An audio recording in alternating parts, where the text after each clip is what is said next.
Operation सिंदूर पर अभिजीत सिंह सांगा BJP के विधायक हैं। उन्होंने क्या कुछ कहा वो भी आपको सुनाते हैं।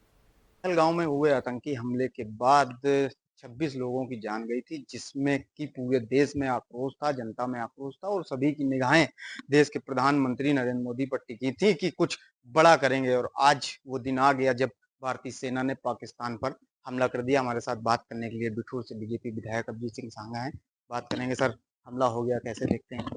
निश्चित रूप से जो हमको उम्मीद थी, जनता को, आम जनमानस को, हिंदुस्तान के हर नागरिक को मोदी जी से जो उम्मीद थी, देश की सेना से जो उम्मीद थी, वो उम्मीद पूरी हुई है। ईंट का जवाब पत्थर से दिया गया है।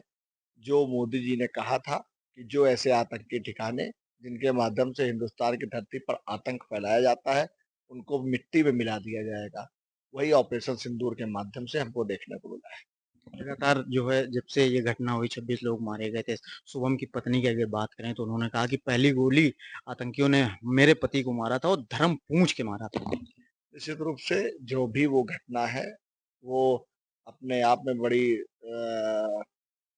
दुर्भाग्यपूर्ण है और पूरा देश रोया था। पूरा देश आज भी गम में है और ये जो ऑपरेशन सिंदूर है, उसी की परिणति है और निश्चित रूप से इस ऑपरेशन के बाद से हमारे हिंदुस्तानियों के आंसू पोंछने का काम हुआ है। उन महिलाओं के लिए क्या कहेंगे जिनके सुहाग उजड़ गए थे और इसके बाद ऑपरेशन सिंदूर भी जो है नाम दिया गया है? देखिए, निश्चित रूप से उन परिवारों ने किसी तरह की कोई माँग नहीं की थी। किसी तरह की आर्थिक सहायता की माँग नहीं की थी, किसी तरह का कोई अन्य माँग नहीं की, केवल उन्होंने एक माँग की थी कि आतंकियों को, आतंकी ठिकानों को ठिकाने लगाया जाए। उनको उनके हश्र तक पहुँचाया जाए। आज ऑपरेशन सिंदूर के माध्यम से और जैसा कि अभी मानना है कि ये पहला चरण है, अभी ऑपरेशन सिंदूर खत्म नहीं हुआ है। ये जहाँ-जहाँ आतंकी ठिकाने इस तरह के पाए जाएँगे, वहाँ पर भारतीय सेना और मोदी जी के नेतृत्व में ये सरकार आगे बढ़ने का काम करेगी और उनको ठिकाने लगाने का काम। विपक्ष के लिए क्या कहेंगे, क्योंकि विपक्ष भी एकजुट होकर सामने आया था लेकिन बीच में सवाल उठाए थे? देखिए, अभी तक की जो स्थितियाँ हैं, अभी मैं सबके बयान देख रहा हूँ। ऑपरेशन सिंदूर के बाद विपक्ष के नेताओं का भी बयान निश्चित रूप से काबिल-ए-तारीफ़ है।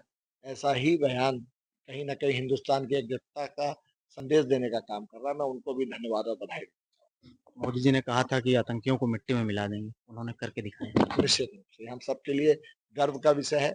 56 इंच का सीना कुछ लोग इंची टेप से नापते रहे और उन्होंने अपने कार्यों के माध्यम से उस 56 इंच के सीने की पलटी हम लोगों को दिखाने का धन्यवाद। हमसे बात करने के लिए बीजेपी विधायक अजीत सिंह सांगा थे, जिन्होंने कहा कि 56 इंच का सीना जो कहता है वो करता है और मोदी जी ने कहा था कि आतंकियों को मिट्टी में मिला देंगे। यही कहा जाता है कि मोदी हैं तो मुमकिन है। वीडियो जर्नलिस्ट अनूप पांडे के साथ दीपक यादव, डीएनबी न्यूज कानपुर।